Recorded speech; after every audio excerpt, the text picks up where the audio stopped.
ಕರ್ನಾಟಕ ರಾಜ್ಯದ ಎಲ್ಲ ನನ್ನ ಆತ್ಮೀಯ ಸ್ಪರ್ಧಾ ಮಿತ್ರ ನಮಸ್ಕರಿಸುತ್ತಾ, ಹಾಗಾದ್ರೆ ಇವತ್ತಿನ ವಿಷಯ ವಸ್ತುನೇ ಯಾವುದು ಅಂತ ಹೇಳಿ ಕೇಳಿದ್ರ ಈ ಕರ್ನಾಟಕ ಇತಿಹಾಸಕ್ಕೆ ಸಂಬಂಧಪಟ್ಟಿರ್ತಕ್ಕಂಥ ಕಲ್ಯಾಣಿ ಚಾಲುಕ್ಯರು ಅಂತ ಹೇಳಿ ಆ ರಾಷ್ಟ್ರಕೂಟರ ಸಾಮಂತರಾಗಿ ಮುಂದುವರೆದವರೇ ಯಾರು ಅಂತ ಹೇಳಿ ಕೇಳಿದ್ರೆ ಕಲ್ಯಾಣಿ ಚಾಲುಕ್ಯರು ಅಂತ ಹೇಳಿ. ಹಾಗಾದ್ರೆ ಕಲ್ಯಾಣಿ ಚಾಲುಕ್ಯರ ಆಡಳಿತ ವ್ಯವಸ್ಥೆ ನೋಡಿದಾಗ ಈ ಸಾಮ್ರಾಜ್ಯದ ಬಗ್ಗೆ ನಮಗ ಬಹಳ ಇಂಪಾರ್ಟೆಂಟ್ ಅದ. ಇದು ಕಲಚೂರಿ ಬಿಜ್ಜಳನ ಆಡಳಿತನು ಸ್ಟಾರ್ಟ್ ಆಗ್ತದ, ಕೆಲ ದಿನಗಳ ಕಾಲ ಅಷ್ಟೇ ಆಡಳಿತದಲ್ಲಿ ಇರ್ತಾರ ಅವ್ರು. ಹಾಗಾದ್ರೆ ಸಾಮ್ರಾಜ್ಯದ ಉದ್ಭವ ಮತ್ತು ಆ ಸಾಮ್ರಾಜ್ಯದ ವಿಸ್ತರಣೆ ಬಗ್ಗೆ ಅಧ್ಯಯನ ಮಾಡಬೇಕು. ನೆಕ್ಸ್ಟ್ ಸಾಮ್ರಾಜ್ಯವನ್ನು ಕಟ್ಟಿ ಆಡಳಿತ ಮಾಡಿರ್ತಕ್ಕಂಥ ಪ್ರಮುಖ ರಾಜ್ಯರ ಬಗ್ಗೆನೂ ಗೊತ್ತಿರಬೇಕು ನಮಗ್. ಸಾಮ್ರಾಜ್ಯದ ಸ್ಥಾಪಕರು ಯಾರು, ಪ್ರಸಿದ್ಧ ದೊರೆ ಯಾರು, ಕೊನೆ ಅರಸ ಯಾರು, ಮೂರು ಗೊತ್ತಿರಬೇಕು. ಸಾಮ್ರಾಜ್ಯದಲ್ಲಿ ಆಗಿರ್ತಕ್ಕಂಥ ಆಡಳಿತ ವ್ಯವಸ್ಥೆ ಬಗ್ಗೆ ಗೊತ್ತಿರಬೇಕು. ಸಾಮ್ರಾಜ್ಯದಲ್ಲಿ ಆಗಿರ್ತಕ್ಕಂಥ ಕಲೆ ಮತ್ತು ವಾಸ್ತುಶಿಲ್ಪದ ಬಗ್ಗೆನೂ ಗೊತ್ತಿರಬೇಕು. ಸಾಮ್ರಾಜ್ಯ ಇದು ಹಿಂಗೆ ಇತ್ತು ಅಂತ ಹೇಳಕ್ಕ ಅನೇಕ ಮೂಲ ದಾಖಲೆಗಳದಾವ. ಆ ಮೂಲ ದಾಖಲೆಗಳನ್ನು ತಿಳಿಸ್ಲಿಕ್ಕೆ ಅನೇಕ ಶಾಸನಗಳು ಸಿಕ್ಕಾವ.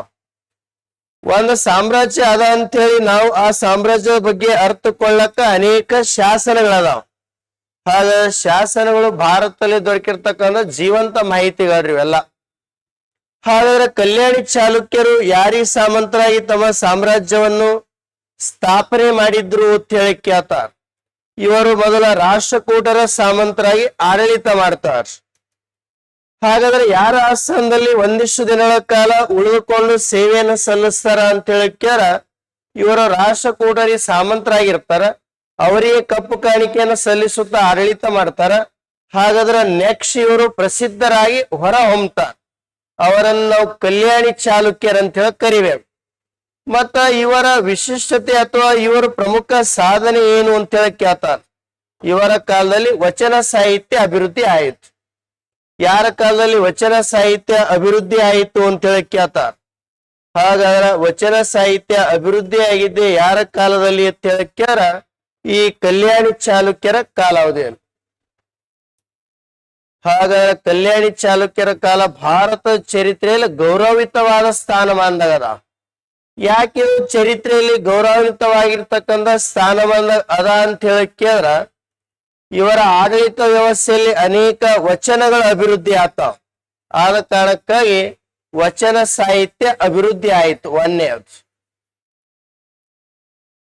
ಯಾರ ಕಾಲದಲ್ಲಿ ವಚನ ಸಾಹಿತ್ಯ ಅಭಿವೃದ್ಧಿ ಆಯಿತು ಅಂತ ಹೇಳಿ ಕೇಳ್ತಾರ, ಕಲ್ಯಾಣಿ ಚಾಲುಕ್ಯ. ಹಾಗಾದ್ರೆ ಇವ್ರು ಯಾರಿಗೆ ಸಾಮಂತರ ಆಡಳಿತ ಮಾಡಿದ್ರು ಅಂತ ಹೇಳಿ ಕೇಳ್ರ ರಾಷ್ಟ್ರಕೂಟರಿಗೆ ಸಾಮಂತರಾಗಿರ್ತಾರ್ರಿ. ಅವ್ರು ರಾಷ್ಟ್ರಕೂಟರಿಗೆ ಸಾಮಂತ ಆಗಿರ್ತಾರ. ನೆಕ್ಸ್ಟ್ ರಾಷ್ಟ್ರಕೂಟರ ಕೊನೆ ಅರಸನಾಗಿರ್ತಕ್ಕಂಥ ಎರಡನೇ ಕರ್ಕ ಅಂತ ಹೇಳಿದ್ ಅವನ ಆಡಳಿತವನ್ನು ಅಂತ್ಯಗೊಳಿಸ್ತಾರೆ ಅವ್ರು. ಹಾಗಾದ್ರ ರಾಷ್ಟ್ರಕೂಟರ ಕೊನೆ ದೊರೆನೆ ಯಾರು ತಿಳ್ಕ್ಯಾರ, ಎರಡನೇ ಕರ್ಕ ಅಂತ ಹೇಳಿ. ಯಾವಾಗ ಈ ಎರಡನೇ ಕರ್ಕನ ಆಡಳಿತ ಅಂತ್ಯ ಆಯ್ತಲ್ಲ, ಅಂತ್ಯಗೊಳಿಸುವ ಮೂಲಕ ಅಧಿಕಾರಕ್ಕೆ ಬಂದವರೇ ಕಲ್ಯಾಣಿ ಚಾಲುಕ್ಯರು. ಹಾಗಾದ್ರೆ ಕಲ್ಯಾಣಿ ಚಾಲುಕ್ಯರ ಮೊದಲ ರಾಜಧಾನಿ ಮಾನ್ಯಖೇಟ್ ಅಂತೇಳಿ ಇತ್ತು. ಆಮೇಲೆ ಇವ್ರು ಖಾಯಂ ರಾಜಧಾನಿ ಕಲ್ಯಾಣ ಅಂತ ಹೇಳತ್ತು. ಆ ಕಲ್ಯಾಣ ಮುಂದೆ ಬಸವ ಕಲ್ಯಾಣ ಆಯ್ತು. ಯಾಕಂದ್ರೆ ಕಲಚೂರಿ ಬಿಜ್ಜಳ ಆಡಳಿತ ಮಾಡಿದ ನಂತರ ಬಸವ ಕಲ್ಯಾಣ ಅಂತೇಳಿ ಆಗ್ತದ. ಹಾಗಾದ್ರ ಈ ಸಾಮ್ರಾಜ್ಯದ ಸ್ಥಾಪಕ ಯಾರು ತಿಳ್ಕ್ಯಾತಾರ. ಹಾಗಾದ್ರೆ ಇವರ ಮೊದಲ ರಾಜಧಾನಿನೇ ಯಾವ್ದಕ್ಕೆ ಮಾನ್ಯಖೇಡ್. ರಾಷ್ಟ್ರಕೂಟರ ರಾಜಧಾನಿನೂ ಮಾನ್ಯಖೇಡನೇ ಆಗಿತ್ತು. ಆ ರಾಷ್ಟ್ರಕೂಟರಿಗೆ ಸಾಮಂತರ ಇವ್ರ ಅಧಿಕಾರಕ್ಕೆ ಬರ್ತಾರ. ಹಾಗಾದ್ರ ಇವರ ರಾಜಧಾನಿನೇ ಯಾವ್ದಕ್ಕೆ ಕೇಳ್ತಾರ, ಮಾನ್ಯಖೇಡ್ ಅಂತೇಳಿ ಕಲಬುರಗಿ ಜಿಲ್ಲೆಯಲ್ಲಿ ಕಾಣ ಬರ್ತದ. ರೈಟ್ ರೀ. ಹಾಗಾದ್ರೆ ಇವರ ಆಡಳಿತ ಭಾಷೆನೂ ಸಂಸ್ಕೃತ ಆಗ್ತದ, ಕನ್ನಡ ಆಡು ಭಾಷೆ ಆಗ್ತದ. ಹಾಗಾದ್ರೆ ಇವರ ರಾಜ್ಯ ಲಾಂಛನನೇ ಅಥವಾ ಖಾಯಂ ರಾಜಧಾನಿ. ಹಾಗಾದ್ರೆ ಇವರ ಖಾಯಂ ರಾಜಧಾನಿ ಯಾವ್ದಕ್ಕೆ ಕೇಳ್ತಾರ, ಕಲ್ಯಾಣ ಅಂತ ಹೇಳಿ. ಹಾಗಾದ್ರೆ ಕಲ್ಯಾಣ ಬರೋದು ಯಾವ ಜಿಲ್ಲೆ ಕೇಳ್ತಾನ, ಇದು ಬೀದರ್ ಜಿಲ್ಲೆಯಲ್ಲಿ ಬರ್ತದ. ಬೀದರ್ ಜಿಲ್ಲೆ ಬಸವ ಕಲ್ಯಾಣ ತಾಲೂಕಿನ ಪ್ರಸಿದ್ಧವಾದ ಭವ್ಯವಾದ ಸಾಮ್ರಾಜ್ಯ ಇದು. ಖಾಯಂ ರಾಜಧಾನಿ ಕೇಳಿದ್ರೆ ಕಲ್ಯಾಣ. ಬೀದರ್ ಜಿಲ್ಲೆ ಮೊದಲ ರಾಜಧಾನಿ ಮಾನ್ಯಖೇಡ ಕಲಬುರಗಿ ಜಿಲ್ಲೆಯಲ್ಲಿ ಇತ್ತು. ಹಾಗಾದ್ರೆ ನೆಕ್ಸ್ಟ್ ಇವರ ರಾಜ್ಯ ಲಾಂಛನ ಯಾವುದು ಕೇಳ್ತಾನ. ಕಲ್ಯಾಣಿ ಚಾಲುಕ್ಯರ ರಾಜ್ಯ ಲಾಂಛನ ಯಾವುದು ಕೇಳ ನಂದಿ ಅಂತ ಹೇಳದ. ಹಾಗಾದ್ರೆ ಇವರ ರಾಜ ಲಾಂಛನ ಯಾವದಕ್ಕೆ? ನಂದಿ. ಈ ಕಲ್ಯಾಣ ಎಂಬ ನಗರ ಯಾವ ನದಿ ತೀರ ಅಥವಾ ಯಾವ ನಾಲ್ಕಳ ಬರ್ತು ಖ್ಯಾತ? ಹಾಗಾದ್ರೆ ಇಲ್ಲಿ ಒಂದು ನಾಲ್ಕಳ ಬರ್ತು, ಅದಕ್ಕೆ ನಾವು ಚುಳುಕಿ ನಾಲ ಅಂತೇಳಿ ಕರಿಬೇಕು. ಹಾಗಾದ್ರೆ ಈ ಚುಳುಕಿ ನಾಲ ತೀರ ಪ್ರದೇಶದಲ್ಲಿ ಒಂದು ಭವ್ಯವಾದ ಸಾಮ್ರಾಜ್ಯ ಸ್ಥಾಪನೆ ಆಯ್ತು. ಆ ಸಾಮ್ರಾಜ್ಯಕ್ಕೆ ನಾವು ಕಲ್ಯಾಣಿ ಚಾಲುಕ್ಯರ ಅಂತೇಳಿ ಕರಿಬೇಕು. ಇದೆಲ್ಲ ಬೇಸಿಕ್ ರೀ ಇದು. ಹಾಗಾದ್ರೆ ಈ ಸಾಮ್ರಾಜ್ಯದ ಸ್ಥಾಪಕ ಯಾರು? ಯಾರ ಅಧಿಕಾರವನ್ನು ಅಂತ್ಯಗೊಳಿಸುವ ಮೂಲಕ ಅಧಿಕಾರಕ್ಕೆ ಬಂದ? ಹಾಗಾದ್ರೆ ಈ ಸಾಮ್ರಾಜ್ಯದ ಸ್ಥಾಪಕನೇ ಎರಡನೇ ತೈಲಪ ಅಂತ ಹೇಳಿ. ಸಾಮ್ರಾಜ್ಯ ಸ್ಥಾಪಕನ ಎರಡನೇ ತೈಲಪ ರಾಷ್ಟ್ರಕೂಟರ ಕೊನೆಯ ಅರಸನಾಗಿರ್ತಕ್ಕಂಥ ಎರಡನೇ ಕರ್ಕನ ಆಡಳಿತವನ್ನು ಅಂತ್ಯಗೊಳಿಸ್ತಾನ. ಹಾಗಾದ್ರೆ ಅಂತ್ಯಗೊಳಿಸುವ ಮೂಲಕ ಅಧಿಕಾರಕ್ಕೆ ಬರ್ತಲ್ಲ, ಅಧಿಕಾರಕ್ಕೆ ಬಂದವನು ಯಾರು ಕೇಳ? ಎರಡನೇ ತೈಲಪ ಅಂತೇಳಿ. ಎರಡನೇ ತೈಲಪ್ಪ ಒಂದು ಬಿರುದು ಇರ್ತದ, ಏನು ಅಂತ ಹೇಳಿ ಕೇಳ್ತ? ತ್ರೈಲೋಕ್ಯ ಮಲ್ಲ ಎಂಬ ಬಿರುದು ಇರ್ತದೆ ಏನಿಗೆ. ಹಾಗಾದ್ರೆ ತ್ರೈಲೋಕ್ಯ ಮಲ್ಲ, ತ್ರೈಲೋಕ್ಯ ಎಂಬ ಮಲ್ಲ ಎಂಬ ಬಿರುದನ್ನು ಧರಿಸಿರ್ತಾನೆ ಯಾರು ಕೇಳ? ಎರಡನೇ ತೈಲಪ್ಪ. ಅದರ ಈ ಸಾಮ್ರಾಜ್ಯದ ಸ್ಥಾಪಕರಿ ಆತ. ಇವರ ಕಾಲದಾಗ ವಚನ ಸಾಹಿತ್ಯ ಅಭಿವೃದ್ಧಿ ಆಯಿತು. ಹಾಗಾದ್ರೆ ಅವನ ಆಡಳಿತ ಎಂಡ್ ಆತು ಯಾವಾಗ? ಎರಡನೇ ತೈಲಪ್ಪನ ಉತ್ತರಾಧಿಕಾರಿಯಾಗಿ ಆತನ ಮಗ ಅಧಿಕಾರಕ್ಕೆ ಬರ್ತಾರ. ಅವನಿಗೆ ಏನಂತೇಳಿ ಕರೀತಾರ ಅಂತಂದ್ರ, ಹಾಗಾದ್ರೆ ಆತನ ಮಗನೇ ಸತ್ಯಾಶ್ರಯ ಅಂತ ಹೇಳಿ. ಯಾರ ಮಗ ಕೇಳ? ಎರಡನೇ ತೈಲಪ್ಪ. ಈತನ ಮಗನೇ ಯಾರು ಕೇಳ? ಹಾಗಾದ್ರೆ ಸತ್ಯಾಶ್ರಯನ ಬಿರುದೆ ಏನು ಕೇಳ? ಇರುವ ಬೆಡಂಗ ಅಂತ ಹೇಳಿ. ಯಾರ ಬಿರುದು? ಇರುವ ಬೆಡಂಗ ಅಂತೇಳಿ ಆಗಿತ್ತು ಕೇಳ? ಸತ್ಯಾಶ್ರಯ. ಇವ ಯಾರ ಮಗ ಅಂತೇಳಿ ಕೇಳ? ಎರಡನೇ ತೈಲಪ್ಪನ ಮಗ ರೀತ. ಮತ್ತ ಸತ್ಯಾಶ್ರಯಿಂದ ಯಾಕೆ ಎಕ್ಸಾಮ್ಕ್ ಇಂಪಾರ್ಟೆಂಟ್ ಅಂದ್ರ, ಇವನ ಆಡಳಿತ ವ್ಯವಸ್ಥೆಯಲ್ಲಿ ಯಾರಿದ್ರು ಅಥವಾ ಈತನ ಆಸ್ಥಾನದಲ್ಲಿ ಯಾರಿಗೆ ಆಶ್ರಯನ ಕೊಟ್ಟಿದ್ದ ಅಂತೇಳಿ ಕೇಳ? ಈತನ ಆಸ್ಥಾನದಲ್ಲಿ ರನ್ನನಿಗೆ ಆಶ್ರಯನ ನೀಡ್ತಾನ. ಸತ್ಯಾಶ್ರಯ ಇರುವ ಬೆಡಂಗ. ಹಾಗಾದ್ರೆ ಈತನ ಆಸ್ಥಾನಿಕನೇ ಯಾರು ಕೇಳ? ರನ್ನ ಅಂತ ಹೇಳಿ. ಹಾಗಾದ್ರೆ ಬಾಗಲಕೋಟೆ ಜಿಲ್ಲೆ ಮುಧೋಳ ತಾಲೂಕಿನವ್ರಿ ಅವ್ರು. ಹಾಗಾದ್ರೆ ಇವರು ಬರೆದಿರ್ತಕ್ಕಂಥ ಗ್ರಂಥಗಳ ಕೇಳಿದ್ರ ಒಂದು ರನ್ನಕಂದ, ನೆಕ್ಸ್ಟ್ ಇನ್ನೊಂದು ಗದಾ ಯುದ್ಧ ಅಂತೇಳಿ, ಅದಕ್ಕೆ ಇನ್ನೊಂದು ಹೆಸರು ಸಾಹಸ ಭೀಮ ವಿಜಯ ಅಂತೇಳಿ ಕರೀತಾರ. ಹಾಗಾದ್ರೆ ರನ್ನ ಇವರು ಯಾವ ಜಿಲ್ಲೆಯವರು? ಬಾಗಲಕೋಟ್. ಹಾಗಾದ್ರೆ ಬಾಗಲಕೋಟೆ ಜಿಲ್ಲೆಯದವ್ರ ಅದಾರ. ಬಾಗಲಕೋಟೆ ಜಿಲ್ಲೆ ಮುಧೋಳ ಎಂಬ ತಾಲೂಕ್ನವ್ರ, ರೈಟ್ ರೀ. ಹಾಗಾದ್ರೆ ರನ್ನ ಬರೆದಿದ್ದೆ ಯಾವ್ದಕ್ ಕೇಳಿದ್ರ? ಗದಾ ಯುದ್ಧ. ಹಾಗಾದ್ರೆ ಗದಾ ಯುದ್ಧಕ್ಕ ಸಾಹಸ ಭೀಮ ವಿಜಯ ಅಂತಾರ. ಇನ್ನೊಂದು ರನ್ನ ಕಂದ ಅಂತೇಳಿ, ಇನ್ನೊಂದು ಅಜಿತನಾಥ ಪುರಾಣನು ಇವ್ರದೇ ಅದಾರ. ಅಜಿತನಾಥ ಪುರಾಣ. ಇವೆಲ್ಲ ಯಾರಿಗೆ ಸಂಬಂಧಪಟ್ಟಿವು ಅಂತೇಳಿ ಕೇಳ? ರನ್ನನಿಗೆ ಸಂಬಂಧಪಟ್ಟಿವು. ಹಾಗಾದ್ರೆ ರನ್ನ ಯಾರ ಆಸ್ಥಾನದಾಗಿದ್ರಿ? ಸತ್ಯಾಶ್ರಯನ ಆಸ್ಥಾನದಲ್ಲಿ ಆಶ್ರಯನ ಪಡೆದಿದ್ದ. ಹಾಗಾದ್ರೆ ಸತ್ಯಾಶ್ರಯನ ಬಿರುದು ಇರುವೆ ಬೆಡಂಗ. ಅವನ ಆಸ್ಥಾನಿಕನೇ ಯಾರು ಅಂತೇಳಿ ಕೇಳ? ರನ್ನ ಅಂತೇಳಿ ಇರ್ತಾನ. ಹಾಗಾದ್ರೆ ರನ್ನ ಕಂದ, ಸಾಹಸ ಭೀಮ ವಿಜಯ, ನೆಕ್ಸ್ಟ್ ಇನ್ನೊಂದು ಅಜಿತನಾಥ ಪುರಾಣ. ಹಾಗಾದ್ರೆ ಯಾರ ಆಸ್ಥಾನಿಕ ಇವ ಅಂತ ಹೇಳಿ ಕೇಳ? ಸತ್ಯಾಶ್ರಯನ ಆಸ್ಥಾನಿಕ ಯಾರು? ರನ್ನ. ಮತ್ತ ರನ್ನನಾದ ನಂತರ ನೆಕ್ಸ್ಟ್ ಅಧಿಕಾರಕ್ಕೆ ಬಂದ ಎರಡನೇ ಜಯಸಿಂಹ ಅಂತೇಳಿ ಬರ್ತಾನ. ಇಲ್ಲ ನೋಡ್ರಿ, ಅಜಿತನಾಥ ಪುರಾಣ, ಸಾಹಸ ಭೀಮ ವಿಜಯ, ಅದಕ್ಕೆ ಇನ್ನೊಂದು ಗದಾ ಯುದ್ಧ, ತನ್ನ ಆಶ್ರಯದಾತ ಅಥವಾ ಕವಿ ಚಕ್ರವರ್ತಿ ಎಂದು ಗೌರವಿಸಲ್ಪಡ್ತಾನ. ಹಾಗಾದ್ರೆ ಕವಿ ಚಕ್ರವರ್ತಿ ಎಂಬ ಬಿರುದು ಯಾರಿಗಿತ್ತು ಅಂತ ಹೇಳಿ ಕೇಳ? ಈ ರನ್ನನಿಗೆ ಇರ್ತದ. ಹಾಗಾದ್ರೆ ರನ್ನನಿಗೆ ಆಶ್ರಯದಾತ ಸತ್ಯಾಶ್ರಯ ಅಂತೇಳಿ ಬಹಳ ಪ್ರಸಿದ್ಧವಾದ ಫೇಮಸ್ ಕವಿರಿ ಆತನೊಬ್ಬ. ಇವನ್ ಕಾಲದಾಗ ಏನು ಸಾಧನೆ ಆಗ್ಲಿಲ್ಲ. ಮತ್ತ ಇವಂದಾದ ನಂತರ ಅಧಿಕಾರಕ್ಕೆ ಬಂದವನೇ ಯಾರು ಅಂತ ಹೇಳಿ ಕೇಳ? ಎರಡನೇ ಜಯಸಿಂಹ ಅಂತ ಹೇಳಿ ಬರ್ತಾನ. ಎಷ್ಟನೇ ಜಯಸಿಂಹ ಅಂತ ಹೇಳಿ ಕೇಳ್ತಾರ? ಎರಡನೇ ಜಯಸಿಂಹ. ಹಾಗಾದ್ರೆ ಎರಡನೇ ಜಯಸಿಂಹನ ಬಿರುದು ಏನು ಕೇಳ್ತಾರ? ಜಗದೇಕ ಮಲ್ಲ ಅಂತ ಹೇಳಿ. ಹಾಗಾದ್ರೆ ಜಗದೇಕ ಮಲ್ಲ ಎಂಬ ಬಿರುದು ಯಾರಿಗಿತ್ತು ಅಂತ ಹೇಳಿ ಕೇಳ? ಈ ಎರಡನೇ ಜಯಸಿಂಹನ ಬಿರುದು ಜಗದೇಕ ಮಲ್ಲ. ಯಾವಾಗ ಎರಡನೇ ಜಯಸಿಂಹ ಅಧಿಕಾರಕ್ಕೆ ಬಂದಲ್ಲ, ಅಧಿಕಾರಕ್ಕೆ ಬಂದ ಕೂಡಲೇ ತಂಜಾವೂರಿನ ಚೋಳರು ದಾಳಿ ಮಾಡ್ತಾರೆ. ತಂಜಾವೂರಿನ ಚೋಳರು ದಾಳಿ ಮಾಡಿದ ಸಂದರ್ಭದಲ್ಲಿ ಅವರ ದಾಳಿ ಹಿಮ್ಮೆಟ್ಟಿಸ್ಬೇಕಾಯ್ತಿವ. ಹಾಗಾದ್ರೆ ಜಗದೇಕ ಎಂಬ ಮಲ್ಲಮ್ಮ ಬಿರುದನ್ನು ಹೊಂತಾನ. ಯಾವಾಗ ತಂಜಾವೂರಿನ ಚೋಳರ 2 ಜನ ಪ್ರಸಿದ್ಧ ಅರಸರದಾರ. ಹಾಗಾದ್ರೆ ಇವರ ಆಡಳಿತ ಸಂದರ್ಭದಲ್ಲಿ ಯಾರಿದ್ರು ಕೇಳ್ತಾರ, ತಂಜಾವೂರಿನ ಚೋಳರಿರ್ತಾರ. ಹಾಗಾದ್ರೆ ತಂಜಾವೂರಿನ ಚೋಳರಲ್ಲಿ ಪ್ರಸಿದ್ಧರಾಗಿರ್ತಕ್ಕಂಥ ಇಬ್ರು ಇರ್ತಾರ. ಹಾಗಾದ್ರ 1ನೇ ರಾಜೇಂದ್ರ ಚೋಳ ಅಂತೇಳಿ ಒಬ್ಬ ಇರ್ತಾನ. 1ನೇ ರಾಜೇಂದ್ರ ಚೋಳ ಮತ್ತು ರಾಜಾದಿರಾಜ ಚೋಳ ಇಬ್ರು ಕೂಡ್ಕೊಂಡೇ ದಾಳಿ ಮಾಡ್ತಾರ. ರಾಜಾದಿರಾಜ ಚೋಳ. ಹಾಗಾದ್ರೆ ಯಾವಾಗ ಇವರಿಬ್ರು ಕೂಡ್ಕೊಂಡು ದಾಳಿ ಮಾಡ್ತಾರಲ್ಲ, ಅವರ ದಾಳಿಯನ್ನು ಹಿಮ್ಮೆಟ್ಟಿಸ್ಬೇಕಾಯ್ತೀತ. ಹಾಗಾದ್ರೆ ಅವರ ದಾಳಿಯನ್ನು ಹಿಮ್ಮೆಟ್ಟಿಸಿದವನೇ 2ನೇ ಜಯಸಿಂಹ ರೀತ. ಆದ ಕಾರಣಕ್ಕ ಈತನ ಬಿರುದು ಜಗದೇಕ ಮಲ್ಲ ಎಂಬ ಬೇರಿರ್ತದೆ. ಹಾಗಾದ್ರೆ ಇವನ್ ಕಾಲದಾಗ ವಿಶೇಷವಾಗಿ ಏನಾರ ಆಯ್ತು, ಇವನ ಕಾಲದಲ್ಲಿ ಮಸ್ಕಿ ಕಾಳಗ ಅಂತೇಳಿ ನಡೀತು. ಹಾಗಾದ್ರೆ ಯಾರ ಕಾಲದಲ್ಲಿ ಮಸ್ಕಿ ಕದನ ಸಂಭವಿಸಿತ್ತು? ಇತ್ತೀಚೆಗೆ ಇವೆಲ್ಲ ಹೊಸ ಹೊಸ ಕೇಳಕತ್ತಾನ. ಅವೆಲ್ಲ ಕರ್ನಾಟಕ ಹಿಸ್ಟ್ರಿದಂದೇ ಅದಾವ. ಹಾಗಾದ್ರೆ ಕನ್ನೇಗಾಲ್ ಯುದ್ಧ ಆಗಿರ್ಬೋದು, ಮಸ್ಕಿ ಆಗಿರ್ಬೋದು, ಸೊರಟೂರು ಕದನ ಆಗಿರ್ಬೋದು, ಎಲ್ಲ ಕರ್ನಾಟಕ ಹಿಸ್ಟ್ರಿದಾಗ ಅದಾವ. ಹಾಗಾದ್ರೆ ಮಸ್ಕಿ ಕಾಳಗ ಎಷ್ಟಕ್ಕಾಯ್ತು ಅಂತ ಹೇಳಿ ಕೇಳ್ತಾನ. 1020ರಲ್ಲಿ ಮಸ್ಕಿ ಕಾಳಗ ಆಯ್ತು. ಯಾವ್ಯಾವ ಸಾಮ್ರಾಜ್ಯದ ಮಧ್ಯೆ ಆಯ್ತು ಅಂತೇಳಿ ಕೇಳ, ಒಂದ್ ಕಡೆ ಯಾರಿದ್ರು ಅಂತೇಳಿ ಕೇಳ, ಕಲ್ಯಾಣಿ ಚಾಲುಕ್ಯರು ಇರ್ತಾರ. ಒಂದ್ ಕಡೆ ಕಲ್ಯಾಣಿ ಚಾಲುಕ್ಯರು ವರ್ಸಸ್ ಇನ್ನೊಂದ್ ಕಡೆ ಯಾರು ಕೇಳ, ಚೋಳರು ಅಂತ ಹೇಳಿ. ಹಾಗಾದ್ರೆ ಕಲ್ಯಾಣಿ ಚಾಲುಕ್ಯರ ಅರಸನೇ ಯಾರಿದ್ದಾರೆ? 2ನೇ ಜಯಸಿಂಹ ಇದ್ದ. ಕಲ್ಯಾಣಿ ಚಾಲುಕ್ಯರ ಅರಸ 2ನೇ ಜಯಸಿಂಹ. ಹಾಗಾದ್ರೆ ಚೋಳರ ಕಡೆ ಯಾರಿದ್ದಾರೆ? 1ನೇ ರಾಜೇಂದ್ರ ಚೋಳ ಇದ್ದಿಲ್ಲ. 1ನೇ ರಾಜೇಂದ್ರ ಚೋಳ. ಹಾಗಾದ್ರೆ 1ನೇ ರಾಜೇಂದ್ರ ಚೋಳನಿಗೆ ಸಂಪೂರ್ಣ ಸೋಲಾಯ್ತಿಲ್ಲ. ಯಾವಾಗ 1ನೇ ರಾಜೇಂದ್ರ ಚೋಳನಿಗೆ ಸೋಲಾಯ್ತಲ್ಲ, ಸೋತ ನಂತರ ಕೋಪಗೊಂಡ 1ನೇ ರಾಜೇಂದ್ರ ಚೋಳ ಯಾವ ನಗರಕ್ಕೆ ಬೆಂಕಿ ಹಚ್ಚಿ ಸುಟ್ಟನು? ಮಾನ್ಯಖೇಡ.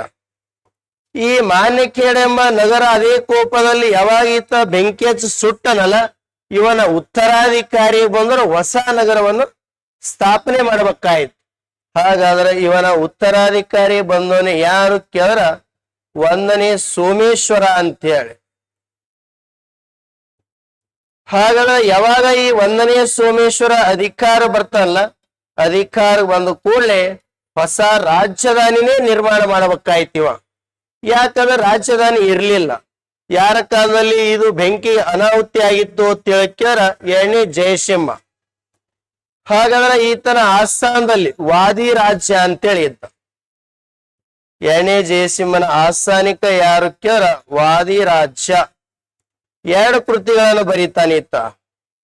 ಮದನ ತಿಲಕ ಅಂತೇಳಿ ಒಂದು ಬರೀತಾನ, ಇನ್ನೊಂದು ಯಶೋಧರ ಚರಿತ್ರೆ ಅಂತೇಳಿ ಬರೀತಾನ. ಮತ್ತ ಇದು ಕನಕದಾಸರು, ಕನ್ಫ್ಯೂಸ್ ಆಗಬಾರ್ದು, ಇಬ್ಬರದು ಅದಾರ ಇದು.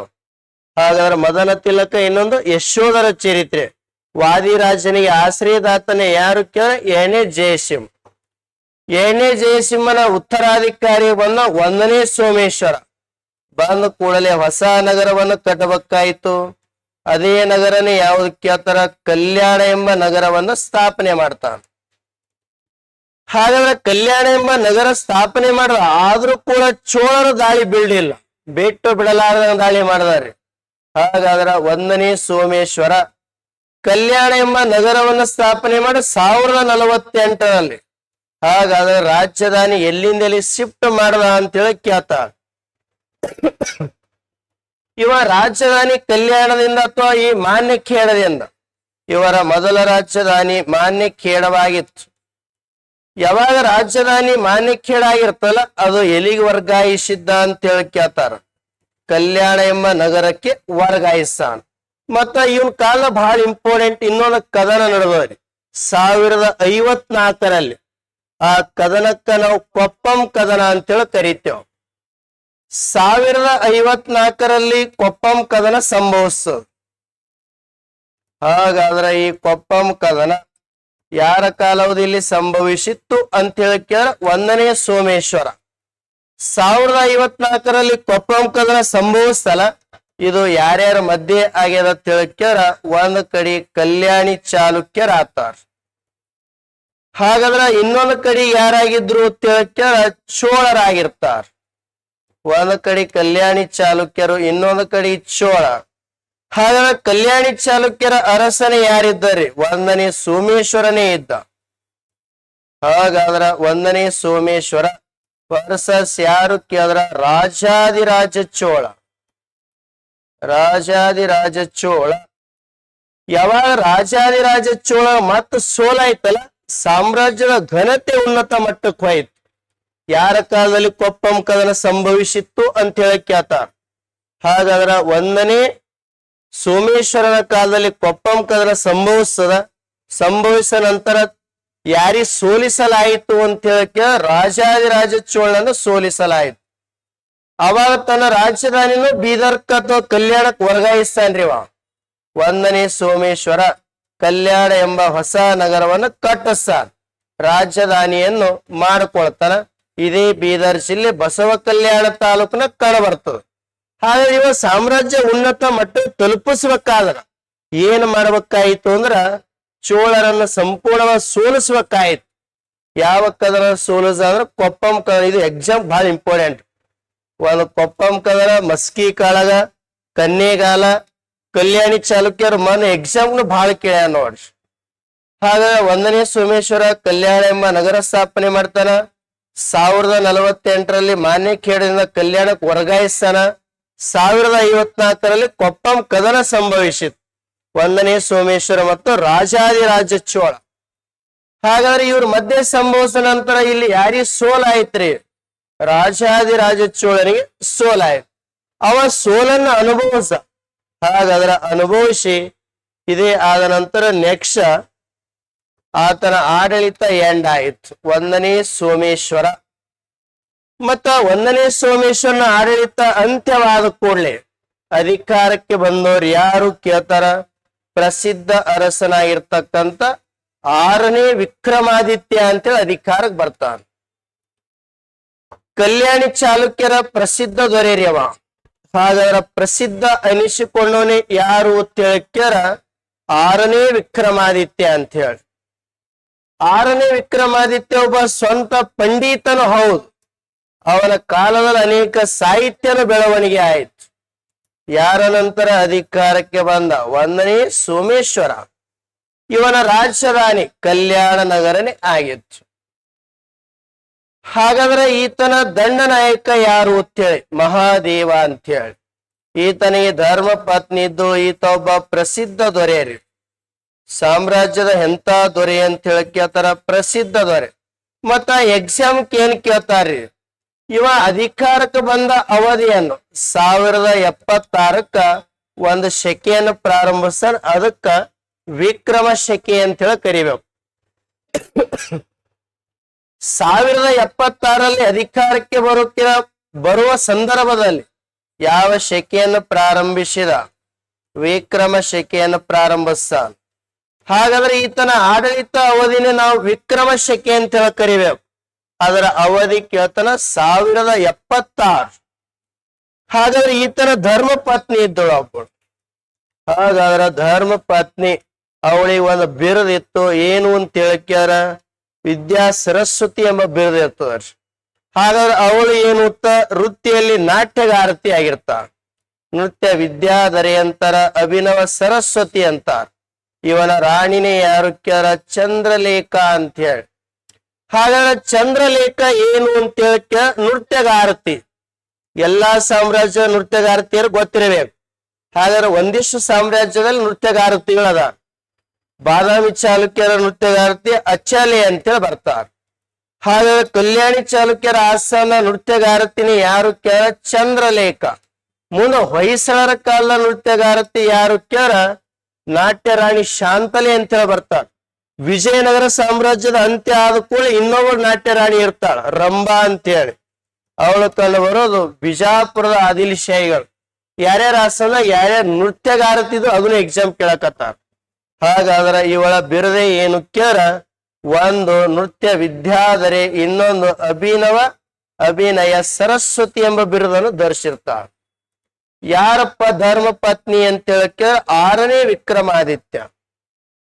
ಇವ ಯಾಕಷ್ಟೊಂದು ಫೇಮಸ್ ಆದ ಅಂತ ಹೇಳಕ್ಕೆ, ಕಲ್ಯಾಣ ಎಂಬ ನಗರದಲ್ಲಿ ಸಾಹಿತಿಗಳಿಗೆ ಆಶ್ರಯನ್ನು ಕೊಡ್ತಾರ. ಇವನ ಆಸ್ಥಾನದಾಗ 2 ಜನ ಸಾಹಿತಿಗಳು ಇರ್ತಾರ. ಹಾಗಾದ್ರೆ ಒಬ್ಬ ಯಾರು, ಕಾಶ್ಮೀರದ ಕವಿರಿ, ಇವನ ಆಸ್ಥಾನಿಕ ಯಾರು ಕೇಳ್ತಾರ, ಬಿಲ್ಲಡ.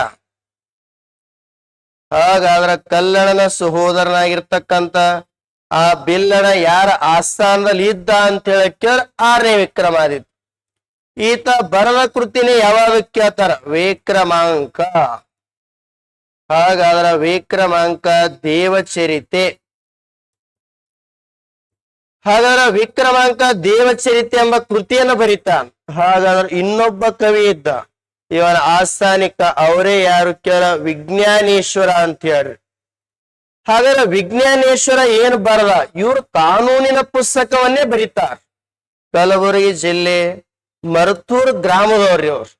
ಇಲ್ಲೇ ಕಲಬುರಗಿ ಪಕ್ಕ ಕಡೆ ಬರ್ತದ. ವಿಜ್ಞಾನೇಶ್ವರನ ಮಿತಾಕ್ಷರ ಸಂಹಿತೆ ಇದೊಂದು ಕಾನೂನಿನ ಪುಸ್ತಕ ಅದ. ಈ ಕಾನೂನಿನ ಪುಸ್ತಕದ ಪ್ರಕಾರ ಕಲ್ಯಾಣಿ ಚಾಲುಕ್ಯರ ಅರಸನಾದ 6ನೇ ವಿಕ್ರಮಾದಿತ್ಯ ದರ್ಬಾರ್ ಮಾಡ್ತಿದ್ದ. ಹಾಗಾದ್ರೆ ಯಾವ ಸಂಹಿತೆಯ ಪ್ರಕಾರ ಕೇಳ್ತಾರ, ಮಿತಾಕ್ಷರ ಸಂಹಿತೆ.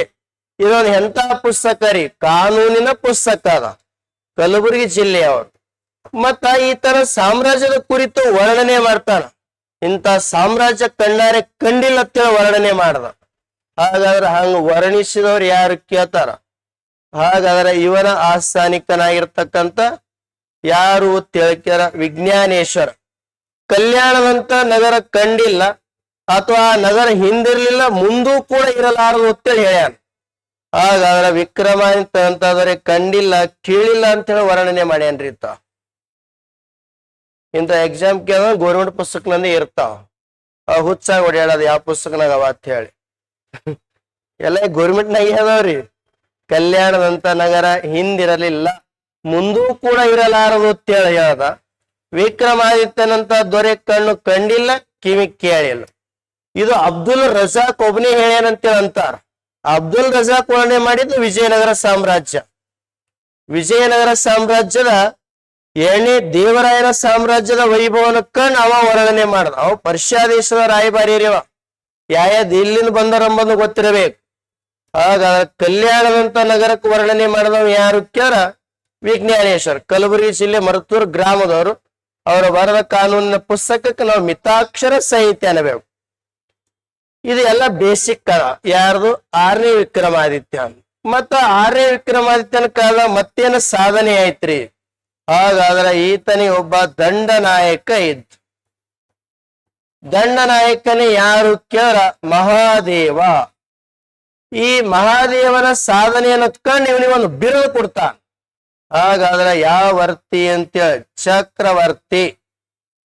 ಯಾವಾಗ ಈ ಚಕ್ರವರ್ತಿ ಎಂಬ ಬಿರುದನ್ನು ಕೊಡ್ತಾನಲ್ಲ, ಆ ಚಕ್ರವರ್ತಿ ಎಂಬ ಬಿರುದನ್ನು ಪಡೆದ ತನ್ನ ದಂಡನಾಯಕ ಮಹಾದೇವ 1112ರಲ್ಲಿ 1112ರಲ್ಲಿ ಕೊಪ್ಪಳ ಜಿಲ್ಲೆ ಇಟಗಿ.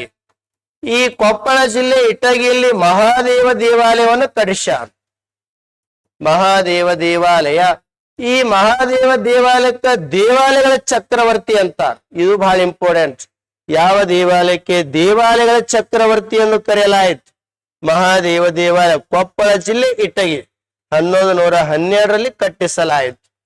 ಹಾಗಾದ್ರೆ ಮಹಾದೇವನಿಗೆ ಚಕ್ರವರ್ತಿ ಎಂಬ ಬಿರುದು ಕೊಟ್ಟು ತನ್ನ ರಾಜ್ಯನಾದ 6ನೇ ವಿಕ್ರಮಾದಿತ್ಯ. ಇದೆಲ್ಲ ಬೇಸಿಕ್. ಹಾಗಾದ್ರೆ ಈತನ ಆಡಳಿತ ವ್ಯವಸ್ಥೆಯಲ್ಲಿ ಇನ್ನೊಂದು ಸಾಮ್ರಾಜ್ಯ ಐತ್ರಿ, ಹೊಯ್ಸಳರು. ಅಲ್ಲಿ ಪ್ರಸಿದ್ಧ ಅರಸನಿದ್ದ, ಯಾರು ಕೇಳ್ತಾರ. ಆತನ ಮೊದಲ ಹೆಸರು ಬಿಟ್ಟಿ ದೇವ ಅಂತೇಳಿತ್ತು. ಹಾಗಾದ್ರ ಮುಂದೆ ಏನಾದ ಅಂತೇಳಿ ಕೇಳ್ರ, ಬಿಟ್ಟಿ ದೇವ ಹೋಗಿ ವಿಷ್ಣುವರ್ಧನ ಅಂತೇಳಿ ಆತಾನ. ಯಾವಾಗ ಬಿಟ್ಟಿ ದೇವ ವಿಷ್ಣುವರ್ಧನ ಯಾವ ಸಾಮ್ರಾಜ್ಯದ ಮೇಲೆ ದಾಳಿ ಮಾಡದ, ಶ್ರೇಷ್ಠ ಅರಸನಾಗಿರ್ತಕ್ಕಂಥ ಈ ಕಲ್ಯಾಣಿ ಚಾಲುಕ್ಯರ 6ನೇ ವಿಕ್ರಮಾದಿತ್ಯನ ಮೇಲೆ ಬಂಡಾಯ ಹೇಳ್ತಾನ್ರಿ ಆತ. ಯಾವಾಗ ಆತನ ವಿರುದ್ಧ ದಂಗೆ ಎದ್ದಲ, ಹೊಯ್ಸಳ ಅರಸನಾದ ವಿಷ್ಣುವರ್ಧನನ್ನು 1118ರಲ್ಲಿ ಒಂದು ಯುದ್ಧದಲ್ಲಿ ಸೋಲಿಸಬೇಕಾಯಿತು. 6ನೇ ವಿಕ್ರಮಾದಿತ್ಯ 1118. ಹಾಗಾದ್ರೆ ಆ ಕದನದಾಗ ಯಾರು ಸೋಲಿಸಿದ್ರು ಅಂತ ಹೇಳಿ ಕೇಳ್ತಾರ. ಹೊಯ್ಸಳರ ಪ್ರಸಿದ್ಧ ದೊರೆಯಾಗಿರ್ತಕ್ಕಂಥ ವಿಷ್ಣುವರ್ಧನ ಯಾರ ಮೇಲೆ ದಾಳಿ ಬಂದ ಕೇಳ್ತಾರ? ಕಲ್ಯಾಣಿ ಚಾಲುಕ್ಯ. ಕಲ್ಯಾಣಿ ಚಾಲುಕ್ಯರ ಯಾರ ಮೇಲೆ ದಾಳಿ ಮಾಡಿದ್ರಿ? 6ನೇ ವಿಕ್ರಮಾದಿತ್ಯ. ಯಾವಾಗ 6ನೇ ವಿಕ್ರಮಾದಿತ್ಯನ ಮೇಲೆ ದಾಳಿಯನ್ನು ಮಾಡದಲ್ಲ, ಆ ದಾಳಿಯ ಮಾಡದಕ್ಕ ಇವನು ಸುದ್ಯಕ್ಕ ಅವನ ವಿರುದ್ಧ ದಂಗೆ ಆದ್ರಿ. ಆ ದಂಗೆ ಎದ್ದ ಕಾರಣಕ್ಕಾಗಿ ಇಬ್ಬರ ಮಧ್ಯನೂ ಒಂದು ಕದನ ನಡೀತದ.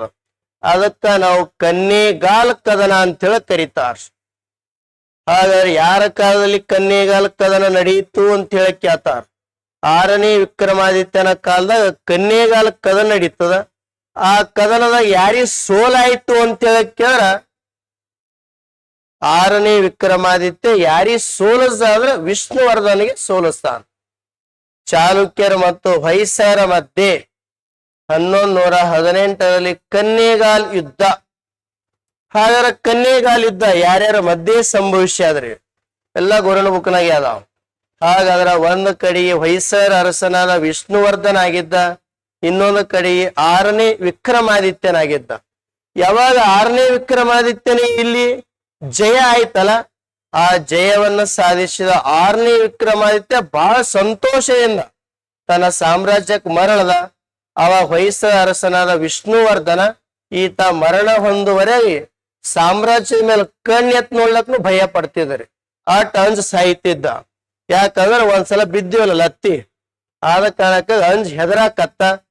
ಯಾವಾಗ 6ನೇ ವಿಕ್ರಮಾದಿತ್ಯನ ಮರಣದ ನಂತರ ಉತ್ತರಾಧಿಕಾರಿ ಸೋಮೇಶ್ವರ ಮೇಲೆ ದಾಳಿ ಮಾಡ್ತಾನವ. ಹಾಗಾದ್ರೆ ಅವ ಇರತ್ತನ ದಾಳಿ ಮಾಡ್ಲಿಲ್ಲ. ದಾಳಿ ಮಾಡಿದ್ರೆ ಮತ್ತೆ ಹೆಡಕೆ ಮುರಿತಿದ್ದವ. ಆದ ಕಾರಣಕ್ಕಾಗಿ ದಾಳಿನೇ ಮಾಡ್ಲಿಲ್ಲ. ಹಾಗಾದ್ರೆ ಇವನ ಉತ್ತರಾಧಿಕಾರಿ ಬಂದ ನಂತರ ಅಧಿಕಾರಕ್ಕೆ ಬಂದ ಅನೇಕ ಅರಸರ ಮೇಲೆ ದಾಳಿ ಮಾಡ್ತಾನ. ಹಾಗಾದ್ರೆ ಕಲ್ಯಾಣಿ ಚಾಲುಕ್ಯರ ಪ್ರಸಿದ್ಧ ಅರಸ ಈತನ ಬಗ್ಗೆ ತಿಳಿಸುವ ಶಾಸನ ಯಾವಾದ್ರಿ? ಈತನ ಬಗ್ಗೆ ತಿಳಿಸುವ ಶಾಸನ ಯಾವ್ದಕ್ಕೆ? ಲಕ್ಷ್ಮೇಶ್ವರ ಶಾಸನ ಅಂತೇಳಿ. ಈ ಲಕ್ಷ್ಮೇಶ್ವರ ಶಾಸನ ಯಾರ ಬಗ್ಗೆ ತಿಳಿಸುತ್ತದೆ? ಕಲ್ಯಾಣಿ ಚಾಲುಕ್ಯರ ಪ್ರಸಿದ್ಧ ಅರಸನಾದ 6ನೇ ವಿಕ್ರಮಾದಿತ್ಯನ ಬಗ್ಗೆ ತಿಳಿಸು. ಹಾಗಾದ್ರೆ ಆತನ ಬಿರುದು ಪೇರ್ಮಾಡಿ ದೇವ ಅಂತ ಹೇಳಿ. ಒಂದು ಪೇರ್ಮಾಡಿ ದೇವ ಅಂತ ಹೇಳಿ ಇರ್ತದೆ, ಇನ್ನೊಂದು ತ್ರಿಭುವನ ಮಲ್ಲ ಅಂತೇಳಿ ಇರ್ತದ. ತ್ರಿಭುವನ ಮಲ್ಲ. ಹಾಗಾದ್ರೆ 2 ಬಿರುದಗಳನ್ನು ಧರಿಸಿದ್ದ. ಇಷ್ಟು ಇವ್ರ ಬಗ್ಗೆ ಗೊತ್ತಿರಬೇಕು. ಕನ್ನೇಗಾಲ್ ಯುದ್ಧ ಗೊತ್ತಿರಬೇಕು, ಆಸ್ಥಾನಿಕರು ಗೊತ್ತಿರಬೇಕು, ಆತನ ದಂಡನಾಯಕ ಗೊತ್ತಿರಬೇಕು. ದಂಡನಾಯಕ ಕಟ್ಟಿಸಿದ ದೇವಾಲಯನೇ ಮಹಾದೇವ ದೇವಾಲಯ. ಅದಕ್ಕೆ ದೇವಾಲಯಗಳ ಚಕ್ರವರ್ತಿ ಅಂತ. ಧರ್ಮಪತ್ನಿ, ನೃತ್ಯ ವಿದ್ಯಾಧರಿ, ಅಭಿನವ ಸರಸ್ವತಿ ಎಂಬ ಬಿರುದನ್ನು ಹೊಂದಿರತಕ್ಕಂತ ಚಂದ್ರಲೇಖ ಅಂತೇಳಿ ಯಾರ ಧರ್ಮಪತ್ನಿ ಕೇಳ್ತಾರ? 6ನೇ ವಿಕ್ರಮಾದಿತ್ಯ ಈ ಸಾಮ್ರಾಜ್ಯದ ಪ್ರಸಿದ್ಧ ದೊರೆ ಅನಿಸುವಾడు. ಹಾಗಾದ್ರೆ ಇವನ ಮಗನೇ ಯಾರು ಅಂತೇಳಿ ಕೇಳ್ತಾರ. ಈತನ ಮಗನೇ ಯಾರು ಕೇಳಿದ್ರ 3ನೇ ಸೋಮೇಶ್ವರ ಅಂತ ಹೇಳಿ. ಹಾಗಾದ್ರೆ 3ನೇ ಸೋಮೇಶ್ವರನ ಕಾಲದಲ್ಲಿ ಇವೊಬ್ಬ ಸಂಗೀತಗಾರನಾಗಿದ್ದಾರೆ, ಸಂಗೀತ ಪ್ರಿಯನಾಗಿದ್ದ. ಆದ ಕಾರಣಕ್ಕ ಯುದ್ಧ ನೀತಿಯನ್ನು ಬರ್ತಿರ್ಲಿಲ್ಲ ಇವನಿಗೆ ಒಟ್ಟ. ಯಾವಾಗ ಯುದ್ಧ ನೀತಿಯನ್ನು ಬರ್ಲಿಲ್ಲ ಅವಾಗ ಈ 3ನೇ ಸೋಮೇಶ್ವರನ ಮೇಲೆ ಅನೇಕ ಜನ ಅರಸರು ದಾಳಿ ಮಾಡಬೇಕಾಯ್ತು. ಹಾಗಾದ್ರೆ ಪ್ರಸಿದ್ಧ ದೊರೆ ಯಾರು ಕೇಳಿದ್ರ 6ನೇ ವಿಕ್ರಮಾದಿತ್ಯ 1076ರಲ್ಲಿ ವಿಕ್ರಮ ಶಕೆಯನ್ನು ಪ್ರಾರಂಭಿಸ್ತಾನ. ಆಸ್ಥಾನಿಕರು ಯಾರು ಕೇಳಿದ್ರ ಒಬ್ಬ ವಿಜ್ಞಾನೇಶ್ವರ ಮಿತಾಕ್ಷರ ಸಂಹಿತೆ ಕೃತಿ ಬರೀತಾನ. ಬಿಲ್ಲಣ ವಿಕ್ರಮಾಂಕ ದೇವಚರಿತೆ ಇವರನ್ನು ಕಾಶ್ಮೀರದ ಕವಿನೂ ಅಂತಾರ. ಹಾಗಾದ್ರೆ ಕಲ್ಯಾಣದಂತ ನಗರ ಹಿಂದಿರ್ಲಿಲ್ಲ, ಮುಂದೂ ಕೂಡ ಇರಲಾರದು ಅಂತ ಹೇಳ್ತಾನ. ವಿಕ್ರಮಾದಿತ್ಯ ದೊರೆ ಕಣ್ಣು ಕಂಡಿಲ್ಲ, ಕಿವಿ ಕೇಳತ್ತೇಳ ಮಾತು ಹೇಳದ ವಿಜ್ಞಾನೇಶ್ವರ, ಕಲಬುರಗಿ ಜಿಲ್ಲೆ ಮರ್ತೂರು ಗ್ರಾಮದವ್ರಿ ಅವ್ರು. ದಂಡನಾಯಕನಾದ ಮಹಾದೇವ ಇಟಗಿಯಲ್ಲಿ ಒಂದು ದೇವಾಲಯ ಕಟ್ಟಿಸ್ತಾನ. ಅದಕ್ಕ ಮಹಾದೇವ ದೇವಾಲಯ ಅಂತೇಳಿ ಕರೀತಾರ. ಇದು ಆದ ಕೂಡಲೇ ಈತನ ಮಗ ಅಧಿಕಾರಕ್ಕೆ ಬರ್ಬೇಕಾಯ್ತು. ಹಾಗಾದ್ರೆ ಅಧಿಕಾರಕ್ಕೆ ಬಂದ ಕೂಡಲೇ ಈ 3ನೇ ಸೋಮೇಶ್ವರ ಅಷ್ಟೊಂದು ಸಮರ್ಥನಿರ್ಲಿಲ್ರಿ. ಯಾವಾಗ ಈತ ಸಮರ್ಥನಿರ್ಲಿಲ್ಲಲ್ಲ, ಹಾಗಾದ್ರೆ 6ನೇ ವಿಕ್ರಮಾದಿತ್ಯನ ಬಗ್ಗೆ ಇನ್ನೊಂದು ಶಾಸನ ಹೇಳುತ್ತದ. ಅದೇ ಶಾಸನ ಯಾವಾಗ ಕೇಳ್ತಾರ? ಲಕ್ಷ್ಮೇಶ್ವರ ಶಾಸನ. ಇಟ್ಟು ಓದ್ಬಿಟ್ರೆ ಮುಂದೆ ಯಾವ ಎಕ್ಸಾಮ್ ಬಂದ್ರು ಇಟ್ಟೆ ಓದ್ಬೇಕು. ಲಕ್ಷ್ಮೇಶ್ವರ ಶಾಸನ ಯಾವ ಸಾಮ್ರಾಜ್ಯದ ಬಗ್ಗೆ ವಿವರಣೆ ನೀಡುತ್ತದೆ? ಸೊ ಯಾವ ಅರಸನ ಬಗ್ಗೆ ವಿವರಣೆ ನೀಡುತ್ತದೆ ಅಂತ ಹೇಳಿ ಆರನೇ ವಿಕ್ರಮಾದಿತ್ಯ ಅಂತ ಹೇಳಿ ಕರಿಬೇಕು. ಅವನ ಮಗನಾಗಿರ್ತಕ್ಕಂಥ ಮೂರನೇ ಸೋಮೇಶ್ವರ ಬಂತ. ಹಾಗಾದ್ರೆ ಬಂದ ಕೂಡಲೇ ಯಾರ ಉತ್ತರಾಧಿಕಾರಿ ಅಂತ ಹೇಳಿ ಆರನೇ ವಿಕ್ರಮಾದಿತ್ಯ. ಅವನ ಉತ್ತರಾಧಿಕಾರಿ ಬಂದ ಕೂಡಲೇ ಈತನಿಗೆ ಸರ್ವಜ್ಞ ಎಂಬ ಬಿರುದಿತ್ರಿ. ಸರ್ವಜ್ಞ ಎಂಬ ಬಿರುದನ್ನು ಧರಿಸಿರ್ತಕ್ಕಂಥ ಅವನೇ ಯಾರು ಕೇಳ ಮೂರನೇ ಸೋಮೇಶ್ವರ ಅಂತೇಳಿ. ಈ ಯಾವಾಗ ಮೂರನೇ ಸೋಮೇಶ್ವರ ಅಧಿಕಾರಕ್ಕೆ ಬಂದ ಕೂಡಲೇ ತಂದೆಯ ಕುರಿತು ಒಂದು ಕೃತಿಯನ್ನು ಬರೀತಾನ. ಹಾಗಾದ್ರೆ ತಂದೆಯ ಕುರಿತು ಒಂದು ಕೃತಿಯನ್ನು ಬರೀತಾನ. ಆ ಕೃತಿಗೆ ನಾವು ಮಾನಸೋಲ್ಲಾಸ ಅಂತೇಳಿ ಕರೀಬೇಕು. ಈ ಮಾನಸೋಲ್ಲಾಸ ಎಂಬ ಶ್ರೇಷ್ಠವಾದ ಕೃತಿ ಯಾರು ಬರೆದರು ಅಂತ ಹೇಳಿ ಕೇಳ್ತಾರ. ಆರನೇ ವಿಕ್ರಮಾದಿತ್ಯನ ಮಗನಾಗಿರ್ತಕ್ಕಂಥವನೇ ಯಾರು ಕೇಳ ಮೂರನೇ ಸೋಮೇಶ್ವರ ಬರೀತಾನ. ಹಾಗಾದ್ರೆ ಅದಕ್ಕ ನಾವು ಏನಂತ ಹೇಳಿ ಕರಿಬೇಕಾದ್ರೆ ಮಾನಸೋಲ್ಲಾಸ. ಇದಕ್ಕ ಸಂಸ್ಕೃತ ಭಾಷೆಯ ವಿಶ್ವಕೋಶನು ಅಂತೇಳಿ ಕರೀತಾರ. ಸಂಸ್ಕೃತ ಭಾಷೆ ವಿಶ್ವಕೋಶ ಯಾವಾಗಕ್ಕೆ ಮಾನಸೋಲ್ಲಾಸ. ಯಾರ ಸಾಧನೆ ಬಗ್ಗೆ ತಿಳಿಸುತ್ತದೆ? ಮೂರನೇ ಸೋಮೇಶ್ವರನ ಸಾಧನೆ ಬಗ್ಗೆ ತಿಳಿಸ್ತಾರೆ. ಹಾಗಾದ್ರೆ ಇದು ಎಲ್ಲ ಯಾರ ಬಗ್ಗೆ ಅದ ಈ ಕೃತಿದಾಗ ಅಂತ ಹೇಳಕ್ಯಾರ ಆರನೇ ವಿಕ್ರಮಾದಿತ್ಯನ ಬಗ್ಗೆ ತಿಳಿಸ್ತದ. ತನ್ನ ಮಗ ತನ್ನ ತಂದೆಯ ಸವಿನೆನಪಿಗಾಗಿ ಬರದ. ಈತ ಒಬ್ಬ ಸಂಗೀತ ಪ್ರಿಯನಾಗಿದ್ದ, ಅಷ್ಟೊಂದು ಸಮರ್ಥ ಅಲ್ಲ. ಯಾವಾಗ ಸಮರ್ಥ ಅಲ್ಲಲ್ಲ, ಆದ ಕಾರಣಕ್ಕ ಈತನ ಮೇಲೆ ದಾಳಿ ಮಾಡೋದನ್ನೇ ಕಲಚೂರಿ ಬಿಜ್ಜಳ ದಾಳಿ ಮಾಡೋದು. ಹಾಗಾದ್ರೆ ನಂತರ ಅಧಿಕಾರಕ್ಕೆ ಬಂದ ಮನೆತನಕ್ಕೆ ನಾವು ಕಲಚೂರಿ ಅಂತೇಳಿ ಕರಿಬೇಕು. ಈ ಕಲಚೂರಿಯಲ್ಲಿ ಆಡಳಿತ ಮಾಡಿರ್ತಕ್ಕಂಥ ಮನೆತನಕ್ಕೆ ನಾವು ಕಲಚೂರಿ ಮನೆತನ ರೈಟ್ರಿ. ಕಲ್ಯಾಣಿ ಚಾಲುಕ್ಯರ ಆಡಳಿತವನ್ನು ಅಂತ್ಯಗೊಳಿಸ್ತಾರೆ ಅವ್ರು. ಹಾಗಾದ್ರ ಅವನೇ ಯಾರು ಕ್ಯಾರ ಬಿಜ್ಜಳ ಅಂತ ಹೇಳಿ. ಈ ಬಿಜ್ಜಳ ಅಧಿಕಾರಕ್ಕೆ ಬರ್ಬೇಕಾಯ್ತಂದ್ರೆ ಯಾರ ಅಧಿಕಾರವನ್ನು ಎಂಡ ಮಾಡೋದಕ್ಕೆ ಕೇಳ್ತಾರ? ಆರನೇ ವಿಕ್ರಮಾದಿತ್ಯನ ಮಗನಾದ ಮೂರನೇ ಸೋಮೇಶ್ವರನನ್ನು ಸೋಲಿಸ್ತಾನ್ರಿ ಆತ.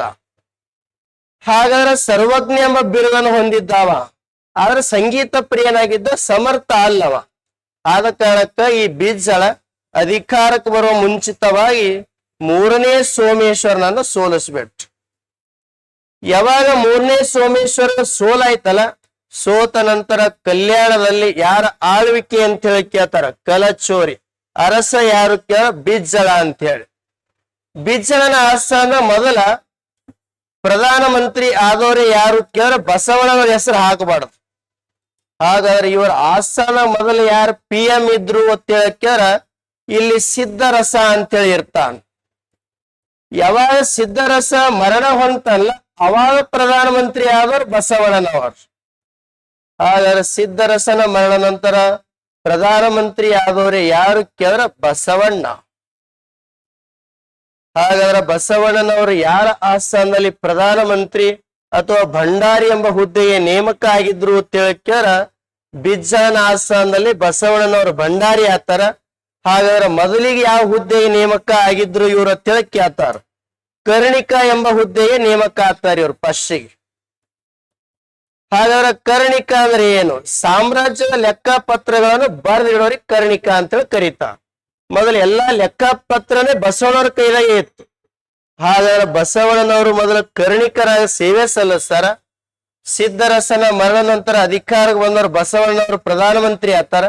ಪ್ರಧಾನಮಂತ್ರಿ ಆದ ಕೂಡಲೇ 12ನೇ ಶತಮಾನದಲ್ಲಿ ಕಲ್ಯಾಣದಲ್ಲಿ ಕ್ರಾಂತಿನೇ ಮಾಡ್ತಾರೆ ಅವ್ರು.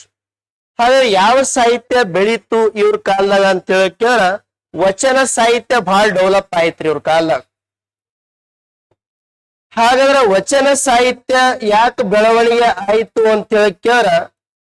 ವಚನ ಸಾಹಿತ್ಯ ಬಸವಣ್ಣನವರು ಇಲ್ಲಿ ಏನು ಅಂತ ಹೇಳಕ್ಯಾರ? ಅನುಭವ ಮಂಟಪವನ್ನು ಸ್ಥಾಪನೆ ಮಾಡ್ತಾರ. ಅನುಭವ ಮಂಟಪ ಭಾರತದ ಮೊದಲ ಪಾರ್ಲಿಮೆಂಟ್ ಅಂತ ಹೇಳಿ ಕರೆಸ್ಕೊಳತ್ತರಿ. ಇದು ಇದಕ್ಕ ವಚನ ಮಂಟಪನು ಅಂತ. ಅನೇಕ ಧರ್ಮದವರಿಗೆ ಆಶ್ರಯನ ಕೊಡ್ತಾರ. ಅನೇಕ ಜಾತಿಯ ಸಾಹಿತ್ಯ ಉಳಿರ್ತಕ್ಕಂಥ ಪ್ರಜೆಗಳ ಆಶ್ರಯನ ಪಡಿತಾರೆ ಇಲ್ಲಿ. ಹಾಗಾದ್ರ ಯಾರ ಕಾಲದಲ್ಲಿ ವಚನ ಸಾಹಿತ್ಯ ಅಭಿವೃದ್ಧಿ ಆಯ್ತು? ಬಸವಣ್ಣ. ಹಾಗಾದ್ರೆ ಬಸವಣ್ಣರ ಕಾಲದಾಗ ಬಿಜ್ಜಳ ಇದ್ದ.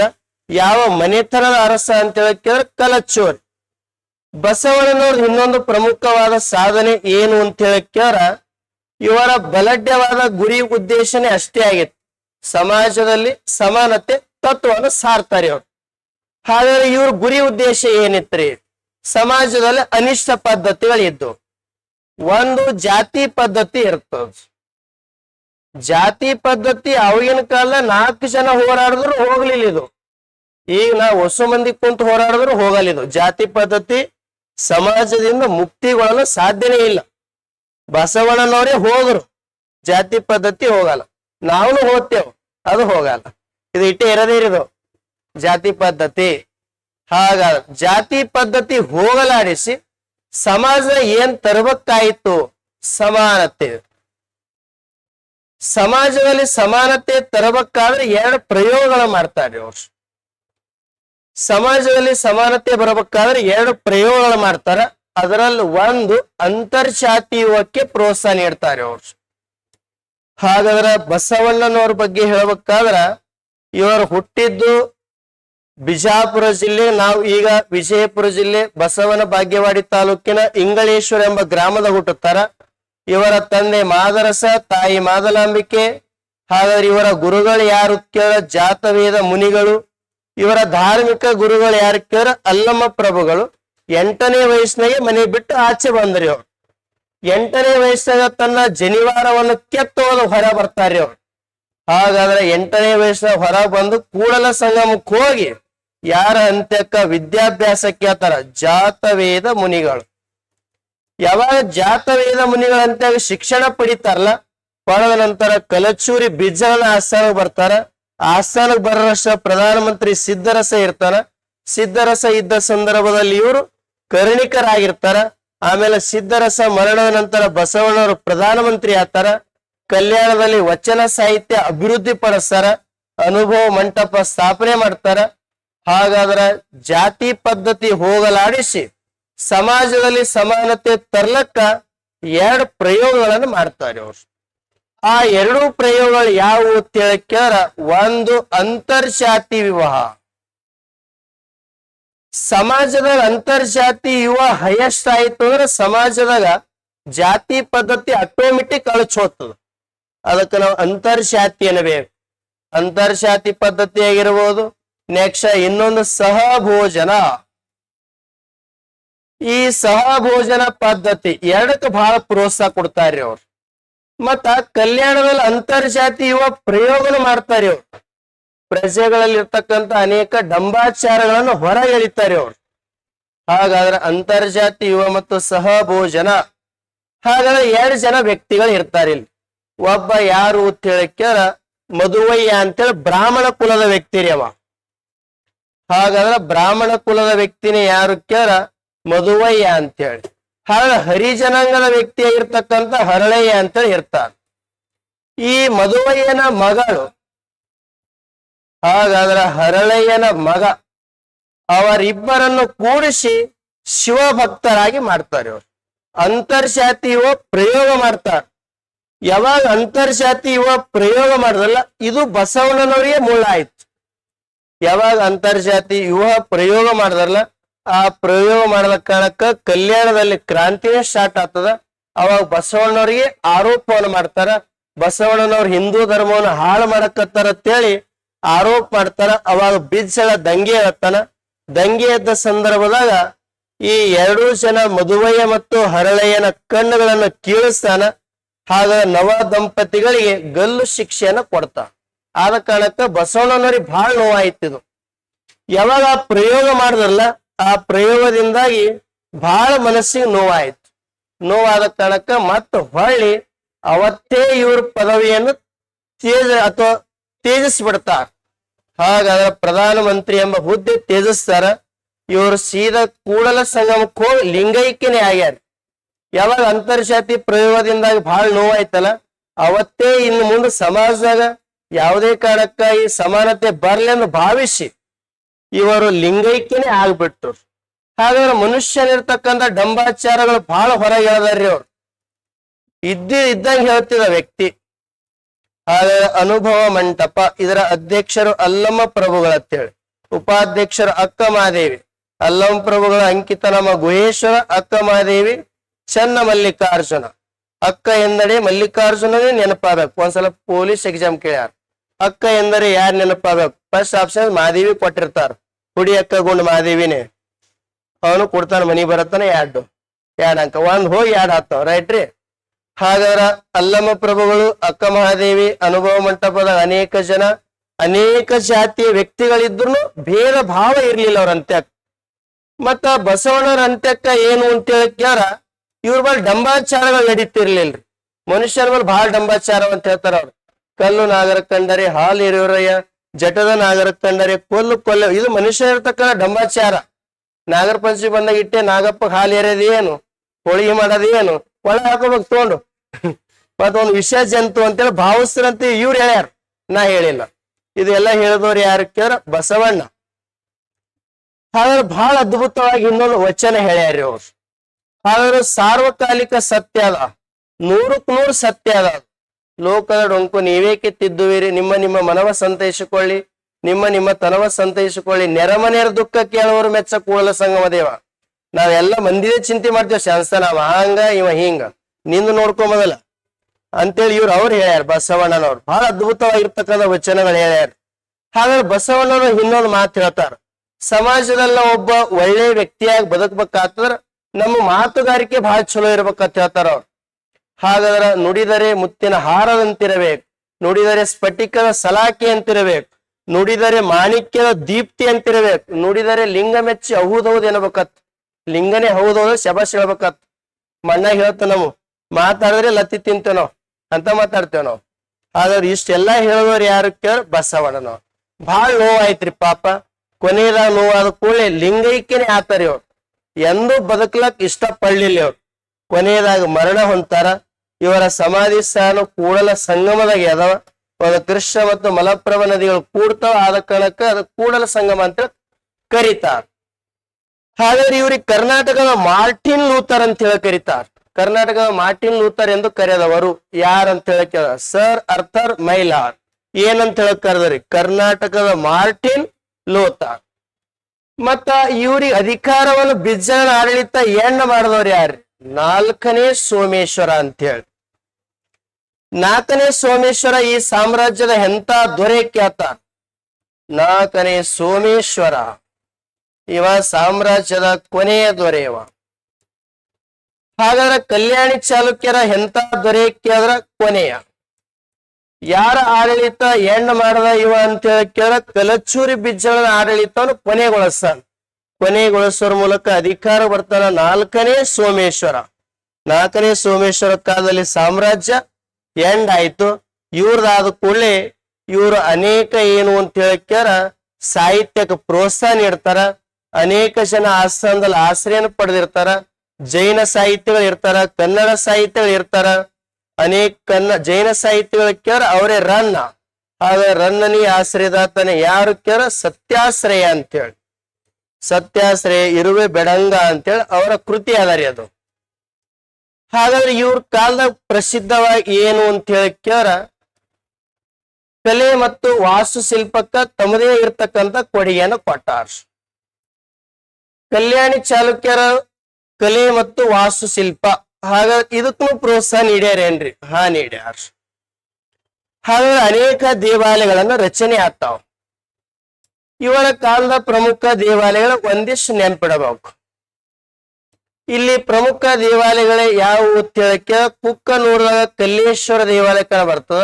ಅಬಲೂರದಾಗ ಬ್ರಹ್ಮೇಶ್ವರ ದೇವಾಲಯ, ಕುರುವತ್ತಿದ ಮಲ್ಲಿಕಾರ್ಜುನ, ಲಕ್ಕುಂಡಿದ ಬ್ರಹ್ಮ ಜಿನಾಲಯ, ಕಾಶಿ ವಿಶ್ವೇಶ್ವರ ದೇವಾಲಯ, ಲಕ್ಷ್ಮೇಶ್ವರದ ಶಂಕ ಬಸದಿ ಮತ್ತು ಸೋಮೇಶ್ವರ. ಹಾಗೆ ಹಿರೇಹಳದ ಕಲ್ಲೇಶ್ವರ, ಹಾವೇರಿಯ ಸಿದ್ದೇಶ್ವರ, ಹಾನಗಲ್ನ ತಾರಕೇಶ್ವರ ಮತ್ತು ಗಣಪತಿ ದೇವಾಲಯ. ಇವ್ರ ಕಾಲ ಪ್ರಸಿದ್ಧವಾದ ದೇವಾಲಯ ಯಾವ್ದು ಕೇಳ್ತಾರ? ಹಾಗಾದ್ರೆ ಗದಗ ಜಿಲ್ಲೆಯಲ್ಲಿ ಕಂಡು ಬರ್ತಕ್ಕಂಥ ಲಕ್ಕುಂಡಿಯಲ್ಲಿ ಒಂದು ದೇವಾಲಯ ಕಂಡು ಬರ್ತದ್ರಿ, ಕಾಶಿ ವಿಶ್ವೇಶ್ವರ ದೇವಾಲಯ ಅಂತ ಹೇಳಿ ಬಹಳ ಫೇಮಸ್ ಇವ್ರ ಕಾಲದಾಗ. ಮತ್ತ ಇದು ಒಂದು ಆದ ಕೂಡಲೇ ಇನ್ನೊಂದು ನಾವು ದೇವಾಲಯಗಳ ಚಕ್ರವರ್ತಿ ಅಂತ ಹೇಳಿ ಕರ್ಸ್ಕೊಂಡದಲ್ಲ, ಆ ದೇವಾಲಯದ ಚಕ್ರವರ್ತಿ ಅಂತ ಹೇಳಿ ಕರ್ಸ್ಕೊಂಡ ದೇವಾಲಯಕ್ಕ ನಾವು ಮಹಾದೇವ ದೇವಾಲಯ ಅಂತ ಹೇಳಿ ಕರಿಬೇಕು. ಇದು 6ನೇ ವಿಕ್ರಮಾದಿತ್ಯ ಹೇಳಿ ಅನ್ರಿ.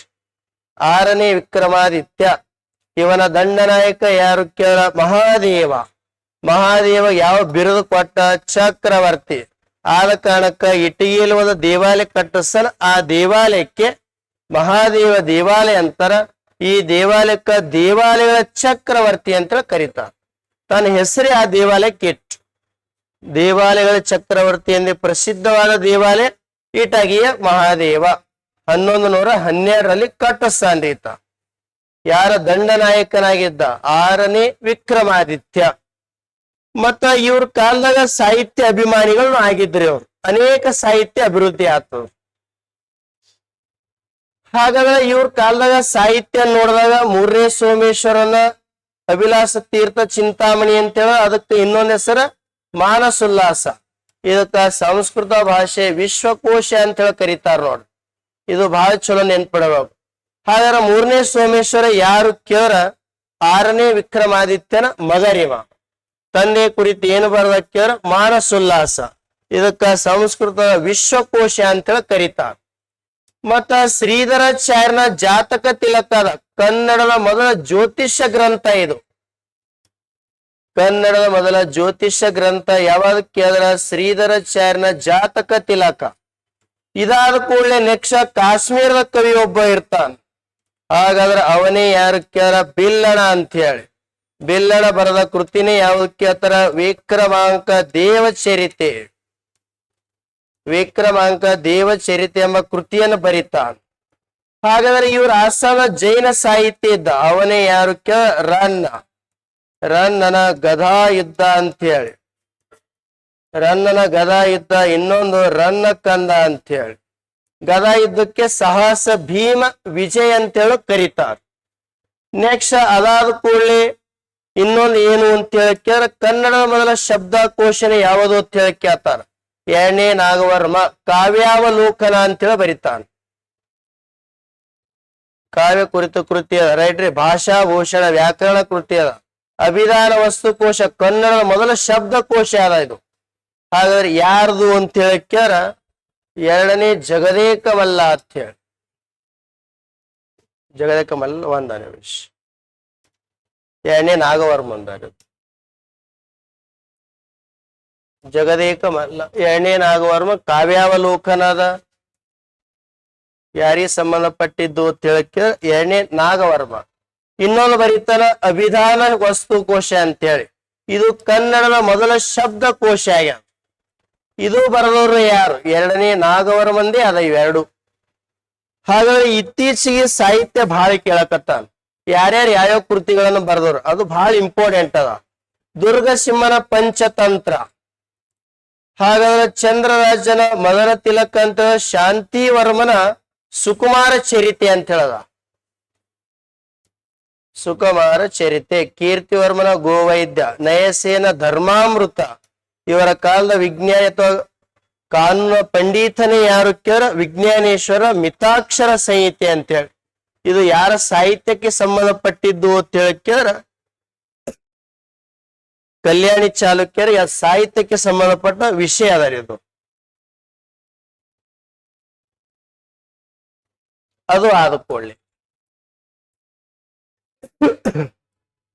ಮತ್ತ ಇವ್ರ ಕಾಲದಾಗ ಪ್ರಮುಖವಾಗಿ ಏನ್ ಎಕ್ಸಾಮ್ ಕೇಳ್ತಾನ ಅಂದ್ರ, ಇತ್ತೀಚೆಗೆ ಇವ್ರ ಕಾಲದಾಗ ಒಂದು ನಾಣ್ಯ ವ್ಯವಸ್ಥೆ ಅದ. ಹಾಗಾದ್ರೆ ಇವ್ರ ಕಾಲದಾಗ ನಾಣ್ಯಗಳು ಎಲ್ಲಿ ಟಂಕನೆ ಮಾಡ್ತಿದ್ರು ಅಂತ ಹೇಳಿ ಬಹಳ ಇಂಪಾರ್ಟೆಂಟ್ ಅದ. ಹಾಗಾದ್ರೆ ಇವರ ಕಾಲದ ನಾಣ್ಯ ಗದ್ಯಾಣ ಅದ, ಪಣ ಅದ, ದಮ್ಮ ಅದ, ಪೊನ್ನ ಅದ, ಸುವರ್ಣ ಅದ. ಹಾಗಾದ್ರ ಈ ಎಲ್ಲಾ ನಾಣ್ಯ ಟಂಕಿಸಲು ಲಕ್ಕುಂಡಿ ಹಾಗೂ ಸೋಡಿ ಎಂಬಲ್ಲಿ ಟಂಕಿಸಲಾಗ್ತೈತಿ. ಇವೆಲ್ಲ ಟಂಕ ಶಾಲೆಗಳ್ರಿ. ಯಾರ ಕಾಲದ ಪ್ರಮುಖ ನಾಣ್ಯಗಳು ಇವು ಕೇಳ್ರ? ಕಲ್ಯಾಣಿ ಚಾಲುಕ್ಯ. ಗದ್ಯಾಣ, ಪಣ, ದಮ್ಮ, ಪೊನ್ನ, ಸುವರ್ಣ ಎಂಬ ನಾಣ್ಯಗಳು ಟಂಕಿಸುವ ಸ್ಥಳವನ್ನು ಲಕ್ಕುಂಡಿ, ಇನ್ನೊಂದು ಸೋಡಿ ಎಂಬಲ್ಲಿ ಟಂಕ ಶಾಲೆಗಳಾಗಿದ್ದು. ಇದು ಯಾರಿಗೆ ಸಂಬಂಧಪಟ್ಟಿದ್ದು ಅಂತ ಹೇಳಿ ಕೇಳ್ರ? ಇಷ್ಟು ಕಲ್ಯಾಣಿ ಚಾಲುಕ್ಯರಿಗೆ ಸಂಬಂಧಪಟ್ಟ ವಿಷಯ ವಸ್ತು ಅದ. ರಾಜ್ಯಕ್ಕ ಆದಾಯನೇ ಭೂಕಂದಾಯದಿಂದ ಬರ್ತಿತ್ತು. ಬಸವಣ್ಣ ಬಗ್ಗೆನ ಸ್ವಲ್ಪ ಇಂಪಾರ್ಟೆಂಟ್ ಅದ ಇಷ್ಟೆಲ್ಲ. ಇದೆಲ್ಲ ಸಂಬಂಧಪಟ್ಟಿದ್ದು ಯಾರಿಗೆ ಕೇಳ್ರ? ಕಲ್ಯಾಣಿ ಚಾಲುಕ್ಯರಿಗೆ ಸಂಬಂಧಪಟ್ಟ ವಿಷಯ ವಸ್ತು. ಇಲ್ಲಿಗೆ ಆಡಳಿತ ವ್ಯವಸ್ಥೆ ಎಂಡ. ಸಾಮ್ರಾಜ್ಯದ ಸಾಹಿತ್ಯ ಕಲೆ, ನೆಕ್ಸ್ಟ್ ಧರ್ಮ, ನಾಣ್ಯ, ಸಾಮ್ರಾಜ್ಯದ ಪ್ರಮುಖ ಅರಸರು, ಇವ್ರ ಬಗ್ಗೆ ಎಲ್ಲಾ ಚಂದಗ ಓದ್ಕೋಬೇಕು. ಈಗ ಮೊದಲೇ ಎಕ್ಸಾಮ್ ನಡೆಸ್ಲತ್ತದ, ಬಹಳ ಏನು ಅಂತ ಹೇಳ್ಕ್ಯಾರ ಆಳವಾಗಿ ಅಧ್ಯಯನ ಮಾಡಿದ್ರೆ ನಾವು ಕ್ವಶನ್ಕ ಸರಿಯಾಗಿ ಆನ್ಸರ್ ಮಾಡ್ಲಕ್ ಸಾಧ್ಯ ಅದ. ಇಲ್ಲಿ ಸಾಮ್ರಾಜ್ಯ ಆಡಳಿತ ವ್ಯವಸ್ಥೆ, ಇವರ ಉತ್ತರಾಧಿಕಾರಿ ಬಂದವರೆ ಹೊಯ್ಸಳರು. The end.